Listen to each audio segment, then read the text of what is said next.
Hello students, welcome to the YouTube channel. Be prepared for UGC NET. Don't forget to subscribe the channel and press the bell icon for latest videos update. Hello students, welcome to the YouTube channel. Be prepared for UGC NET. My name is Shifali Bajaj. ये students यहाँ पर इस class के through हम इस channel के through आपको NTA NET paper 1 and paper 2 commerce की क्लासेस जो है वो प्रोवाइड कर रहे हैं. अगर अभी तक आपने मेरे चैनल को सब्सक्राइब नहीं किया स्टूडेंट्स तो चैनल को सब्सक्राइब करना मत भूलिएगा. साथ ही साथ बेल आइकन को भी प्रेस कीजिएगा ताकि लेटेस्ट वीडियोस अपडेट जो है वो आपको मिल सके. Okay students, let's start the today's topic. Okay, today's topic is research aptitude, process of research aptitude की सीरीज यहाँ पर आपकी चल रही है. आज हम सेकेंड लेक्चर इसका करने जा रहे हैं. इसके अंदर क्या रहेगा, हम रिसर्च के जो इम्पोर्टेंट टॉपिक्स जितने भी हैं एग्जाम पॉइंट ऑफ व्यू से हम वहाँ यहाँ पर सारे के सारे कवर अप करने वाले हैं. तो काफ़ी इंपॉर्टेंट आपके लिए सीरीज होने वाली है. अगर आपने जो है चैनल को सब्सक्राइब नहीं किया तो सब्सक्राइब कर लेना. ओके, ताकि आपकी जैसे जैसे सीरीज के अंदर क्लासेस आते रहें आपको इसका नोटिफिकेशन जो है वो मिल सके.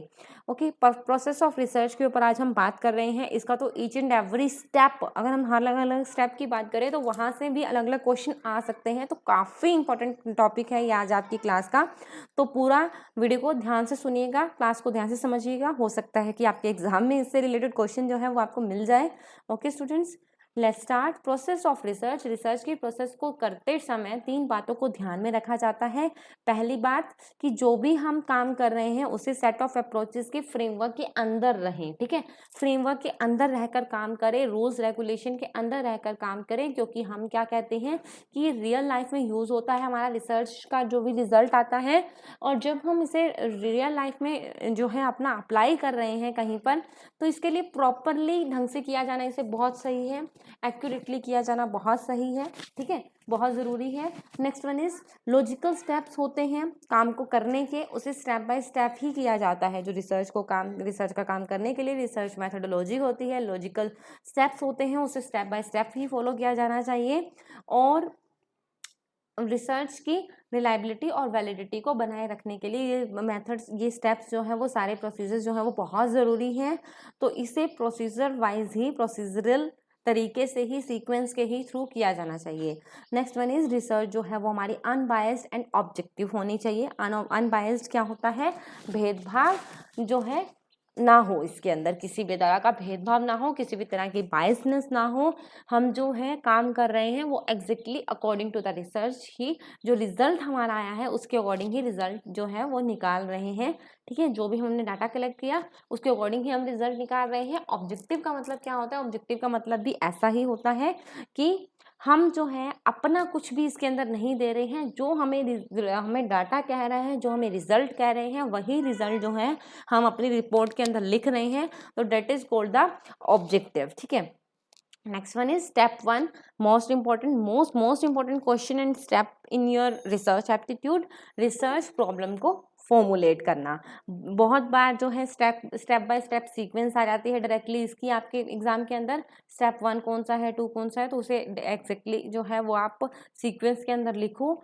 दूसरा क्या है, क्वेश्चन आपका ये आ जाता है रिसर्च प्रॉब्लम. सबसे पहला स्टेप जिसके बिना कोई रिसर्च आगे काम ही नहीं कर सकती, रिसर्च का जो है फर्स्ट स्टेप जिसके जो बहुत इंपॉर्टेंट है वो क्या है, वो आपका रिसर्च प्रॉब्लम ही है. रिसर्च प्रॉब्लम को फॉर्मुलेट करना ही है, क्योंकि आप पहले यही डिसाइड करोगे ना कि आप रिसर्च किस बारे में करने जा रहे हो. ठीक है, तो उसके लिए आप क्या करोगे, आप जो है वो एरिया अपना सेलेक्ट करोगे कि आपका इंटरेस्ट किस एरिया में है, कि आप किस जगह पर आप रिसर्च करना चाहते हो. किसी मार्केटिंग, किसी प्रोडक्ट की, किसी जो है हमारे पॉलिटिकल तरीके से, या हम कहाँ पर कोई जोग्राफिकल तरीके से किस तरह की हम रिसर्च जो है वो हम करना चाहते हैं.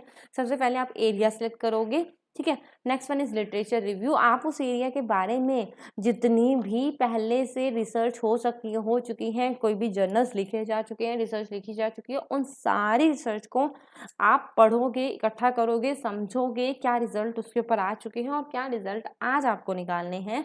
तो that is called the literature review. Very important step.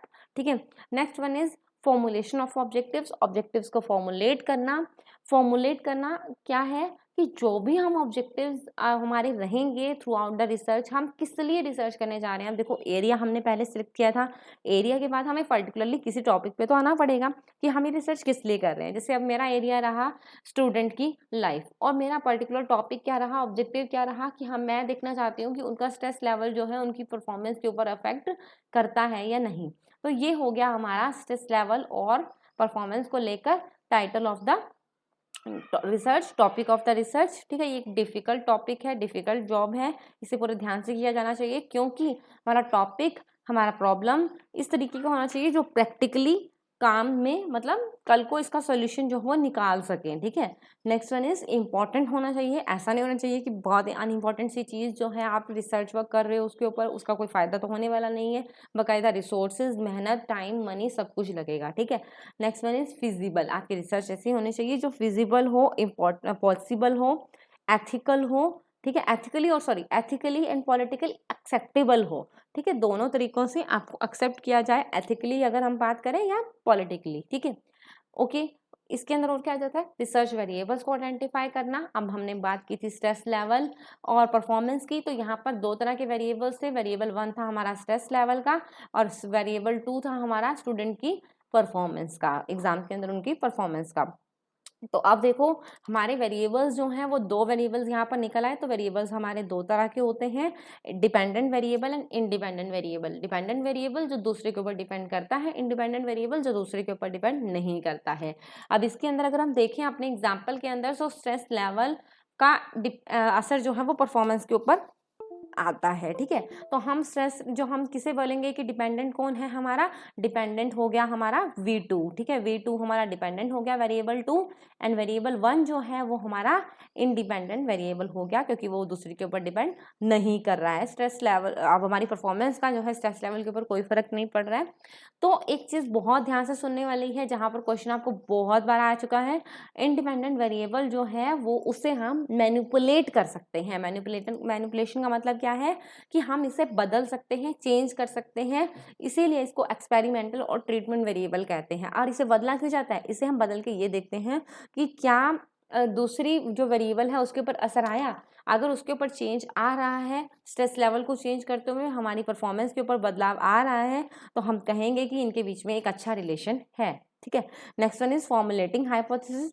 Hypothesis formulate करना ये भी बहुत बहुत इंपॉर्टेंट टॉपिक है आपका। हाइपोथेसिस के बारे में एक अलग से क्लास देंगे हम यहाँ पर आपको इसी सीरीज के अंदर। हाइपोथेसिस क्या है, जब हम एक टेंटेटिव स्टेटमेंट लिख देते हैं कि कल को हमारे इन फ्यूचर हमारे रिसर्च का क्या रिजल्ट आने वाला है, तो that is called the hypothesis. Hypothesis को बनाते समय, लिखते समय एक चीज़ को ध्यान में रखा जाता है, चार बातों को ध्यान में रखा जाता है।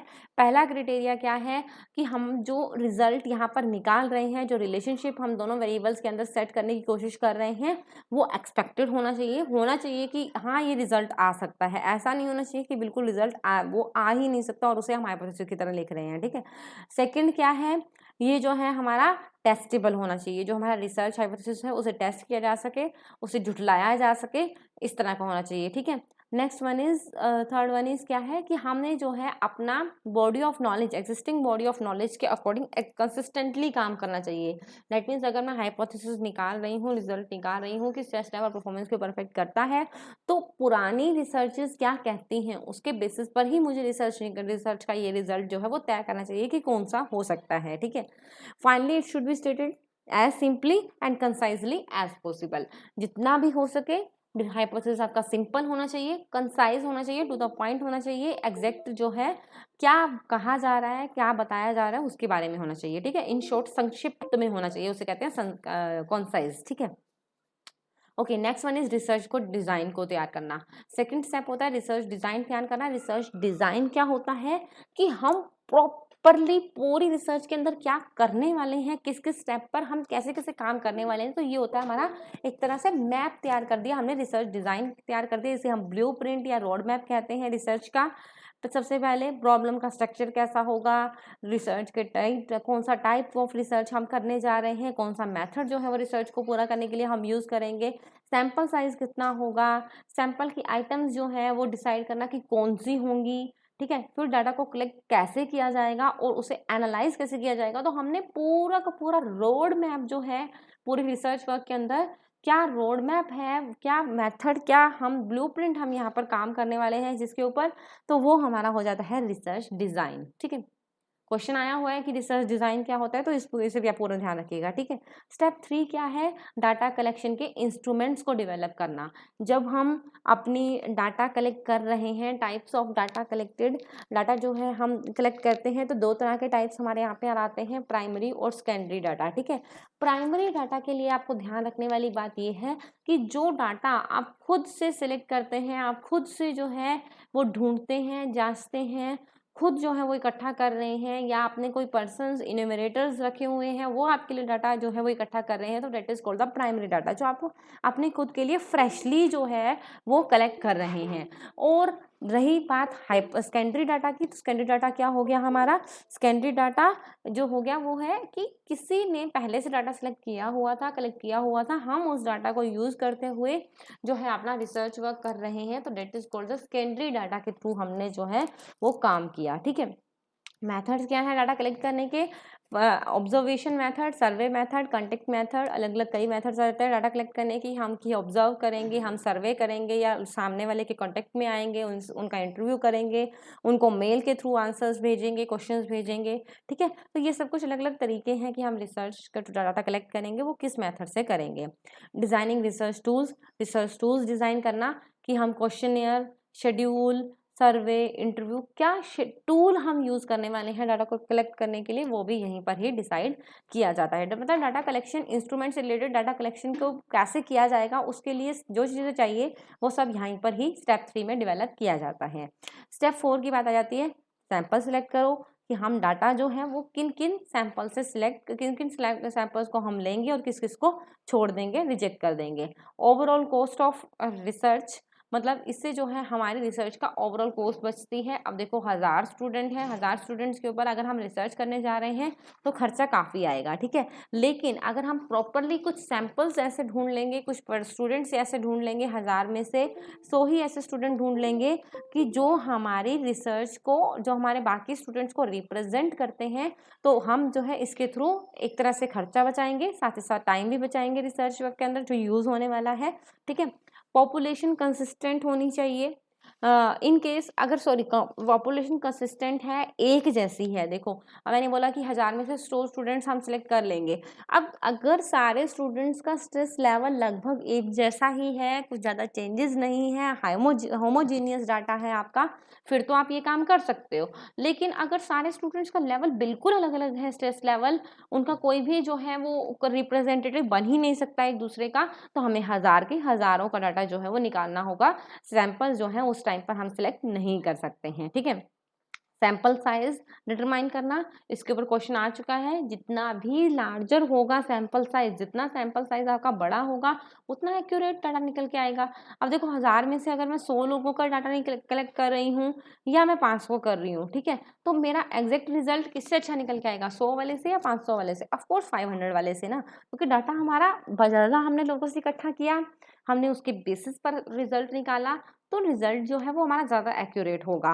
Next one is decision should be taken about which type of sampling technique is used should be follow for data collection, random और नॉन रैंडम। हम कौन सी टेक्निक हम यूज़ करने वाले हैं, अपने सैम्पलिंग टेक्निक्स कौन कौन सी, हमारी बहुत इंपॉर्टेंट टॉपिक है ये हमारा, इसके ऊपर भी क्लास की जाएगी। सैम्पलिंग टेक्निक्स अलग अलग होती हैं जिसके थ्रू हम सैंपल सेलेक्ट करते हैं, तो कौन सा टेक्निक हम यूज़ करेंगे अपने सैंपल को सिलेक्ट करने के लिए, रैंडम या नॉन रैंडम, तो ये होता है हमारा सैम्पलिंग टेक्निक्स को डिसाइड करना, उसके ऊपर डिसीजन लेना। ठीक है, ये students next step is writing a research proposal, research proposal को लिखना। अब ये रिसर्च प्रपोजल क्या होता है, जब भी हम रिसर्च वर्क करते हैं तो एक डॉक्यूमेंट ऐसा तैयार किया जाता है जिसे हम रिसर्च प्रपोजल कहते हैं। डॉक्यूमेंट जो है ये 3 to 7 पेजेस का होता है। इसका मेन मकसद क्या होता है, क्यों हम इसे तैयार करते हैं, ताकि हमें अगर किसी फंड्स की नीड है हमें अपने रिसर्च वर्क को पूरा करने के लिए, क्योंकि रिसर्च के अंदर बहुत जो है फंड्स यूज हो जाते हैं, तो अगर आपको किसी फंड्स की जरूरत है तो आप उसके लिए रिसर्च प्रपोजल लिखते हैं। इसके अंदर क्या कुछ दिया जाता है। इसके अंदर ये बताया जाता है कि इस रिसर्च की जरूरत क्या है, मैं ये क्यों कर रहा हूं या कर रही हूं, ठीक है। देन बेनिफिट, क्या फायदा होगा, बेनिफिशियरीज, किसको फायदा होगा, कौन से टाइप ऑफ डाटा जो है हम कलेक्ट करेंगे, किस तरीके से हम उसे एनालाइज करेंगे और कितने फंड्स की हमें जरूरत है, ठीक है। तो डिटेल डिस्क्रिप्शन दी गई इसके अंदर प्रॉपरली रिसर्च के ऊपर, ताकि हम जो फंड्स जो हम चाहते हैं रेज करना वो हमें मिल सके। Okay students, next step is collecting data. Okay, data collect किया जाता है, बहुत जरूरी स्टेप है। डाटा कलेक्ट करने के अलग अलग तरीके होते हैं कि हम डाटा कलेक्ट कैसे करेंगे। क्वेश्चनियर्स के थ्रू, ऑब्जर्वेशंस के थ्रू, हम ऑब्जर्व कर रहे हैं सामने वाले पर्सन को, कुछ उससे पूछ नहीं रहे हैं, सिर्फ वहां पर रियल सिचुएशन के अंदर हम वहां पर जाकर ऑब्जर्व कर रहे हैं और उसके बेसिस पर हम डाटा कलेक्ट कर रहे हैं। पर्सनल इंटरव्यू कर रहे हैं हम सामने वाले पर्सन का, ठीक है, फेस टू फेस। और टेलीफोनिक इंटरव्यू, जब हम फोन पे, मोबाइल के या कॉल के थ्रू जो है हम सामने वाले का इंटरव्यू ले रहे हैं, क्वेश्चंस पूछ रहे हैं। मेल्ड क्वेश्चनियर, जब हम ईमेल के थ्रू उसे क्वेश्चनियर जो है वो सेंड कर रहे हैं और ये हम एक्सपेक्ट कर रहे हैं कि सामने वाला हमें आंसर लिख के भेजेगा, that is called meld questionnaires. And schedules और क्वेश्चनियर्स में क्या डिफरेंस है? शेड्यूल्स जो है मेनली क्वेश्चनियर्स में तो हम डायरेक्टली क्वेश्चन लिखकर सामने वाले पर्सन को भेज देते हैं और वो खुद से ही उसे फिलअप करता है।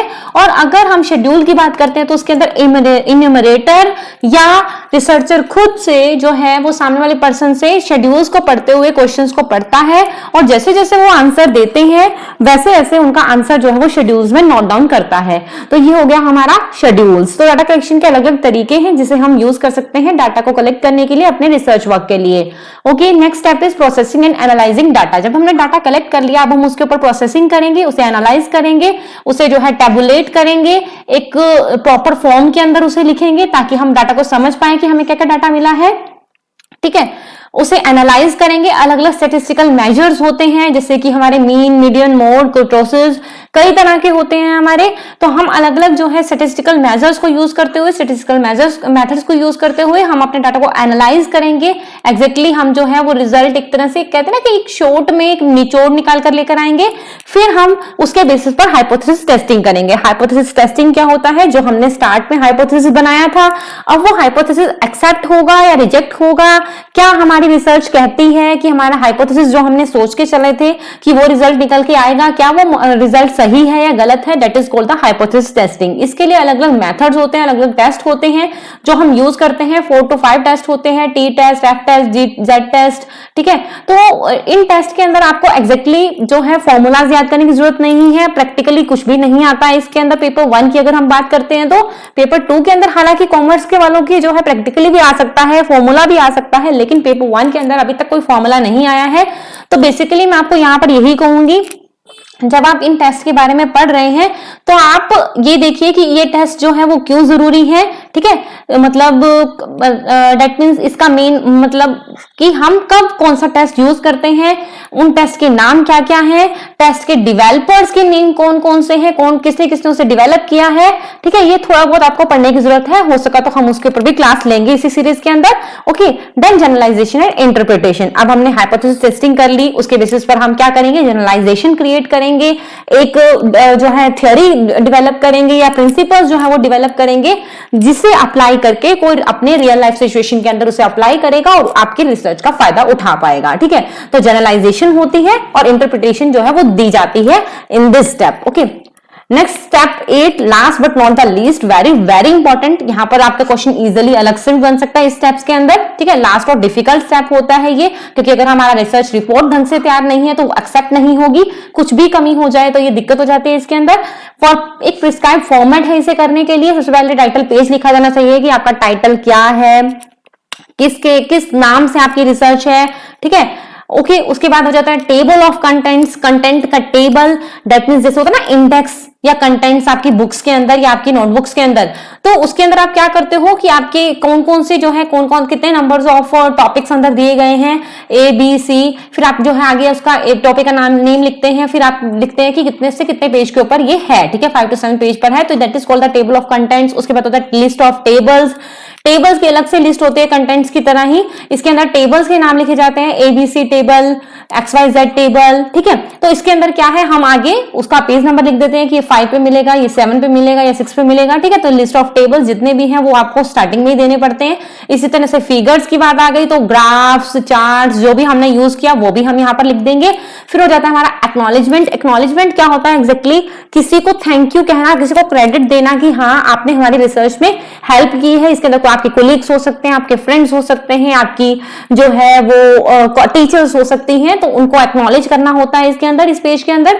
ओके, थैंक यू कहना होता है। देन होता है हमारा रिकमेंडेशन। रिकमेंडेशन एक तरह से क्या होती है कि आपने रिसर्च वर्क किया, आपने वहां पर ऑथराइज, आपने जो है वहां पर जर्नलाइजेशन निकाली, उसकी बेसिस पर आप सामने वाले ऑर्गेनाइजेशन को या सामने वाले पर्सन को क्या रिकमेंड कर रहे हो, ठीक है, क्या सुझाव दे रहे हो कि मेरी रिसर्च के थ्रू जो है ये रिजल्ट निकल के आया है और आपको अपने रियल लाइफ के अंदर इसको ऐसे अप्लाई कर सकते हो, तो that is called the recommendation by the researcher. Next one is suggestion for further research. इसके अंदर रिसर्चर क्या करता है कि आगे किसी रिसर्च की जरूरत है या कैसे है, क्यों है, मतलब देखो हम कहते हैं ना कि रिसर्च एक सर्कुलर प्रोसेस है, तो ये सर्कुलर ही रहती है। सजेशन जो है वो हम आने वाली रिसर्च, फर्दर रिसर्च के लिए हम सजेशन जो है वो सामने वाले पर्सन को देते हैं। अगर हमारे रिसर्च वर्क को कोई पढ़ रहा है और फर्दर वो रिसर्च करने की सोच रहा है, तो हम उसे सजेशन दे रहे हैं कि मैंने ये रिजल्ट जो है वो निकाल दिया है, लेकिन अभी कुछ कमी है, तो आप ये रिजल्ट जो है इसके बेसिस पे निकाल सकते हैं कि ऐसा क्यों हुआ, ठीक है। तो एक तरह से एक ऑनेस्ट स्टेप है। Next one is list of references and bibliography. जब भी हम रिसर्च वर्क करते हैं, रिसर्च रिपोर्ट तैयार करते हैं, तो वहां पर कई तरह की इस तरह के डाटा होते हैं जो हमने कहीं से उठाए हुए होते हैं, किसी बुक से, किसी जर्नल से या किसी पहले की रिसर्च से। तो वो होता है हमारा कि हमने कहां से वो डाटा लिया है, उसके लिए एक लिस्ट तैयार कर देना। एट लास्ट जो है वो लिस्ट लगाई जाती है जिसे हम लिस्ट ऑफ रेफरेंसेस या बिब्लियोग्राफी का नाम दे देते हैं, जिसके अंदर एक प्रॉपरली फॉर्मेट होता है, MLA APA स्टाइल्स होते हैं, जिसके अंदर हमें जो है ये आपको डिटेलिंग देनी होती है, आपको ये डाटा जो है वो लिखना होता है, ठीक है। अलग अलग लिस्ट बनानी होती है कि किस किस ऑथर की बुक से, कितने पेज नंबर से, कौन सी बुक का नाम, ये सब कुछ आपको डिटेल देनी होता है कि आपने कहां से डाटा लिया है। Next one is appendices, last point. Appendices क्या होता है, वैसे ये मेन पार्ट से जुड़ा हुआ नहीं होता है। अपेंडिसेस एक्चुअल में सहायक कुछ हमने टूल्स यूज किए थे अपनी रिसर्च वर्क के अंदर, वो दिए जाते हैं इसके अंदर। ये जो पेजेस, इन पेजेस के ऊपर जहां पर हम अपेंडिसेस दे रहे हैं वो हमारे रिसर्च रिपोर्ट के अंदर काउंट नहीं होते हैं वो पेजेस, ठीक है। अगर मान लीजिए अपेंडिसेस 5 पेजों के अंदर है, तो ये 5 पेज वो रिसर्च रिपोर्ट के पेजेस नहीं गिने जाएंगे, ठीक है। अपेंडिसेस एक्चुअल में होता क्या है, देखो आपने डाटा कलेक्ट किया, उसके लिए आपने क्वेश्चनियर का यूज किया, तो वो क्वेश्चनियर जो है वो अपेंडिसेस कहलाएगा। आपने जो है वो यूज किया, आपने दैट मींस आपने शेड्यूल्स यूज किए, तो वो शेड्यूल जो है वो आप वहां पर एज इट इज लिख दो कि हाँ मैंने ये शेड्यूल के थ्रू अपने डाटा को कलेक्ट किया है, तो ये होता है हमारा अपेंडिसेस। ओके, तो यस स्टूडेंट्स, यहीं पर हमारी क्लास खत्म होती है। अगर आपको मेरी ये वीडियो पसंद आई है तो इसे लाइक जरूर करना और मेरे चैनल को सब्सक्राइब करना मत भूलिएगा। साथ ही साथ बेल आइकन को भी प्रेस कीजिएगा ताकि लेटेस्ट वीडियोस अपडेट आपको मिल सके। एंड टेलीग्राम चैनल का लिंक आपको डिस्क्रिप्शन बॉक्स में मिल जाएगा। अगर आप वहां मेरे से जुड़ना चाहते हो, कोई डाउट क्लियर करना चाहते हो इंटरनेट पेपर को लेकर, तो आप जो है वहां पर मुझे मैसेज कर सकते हो। Okay students, bye bye, take care, have a nice day.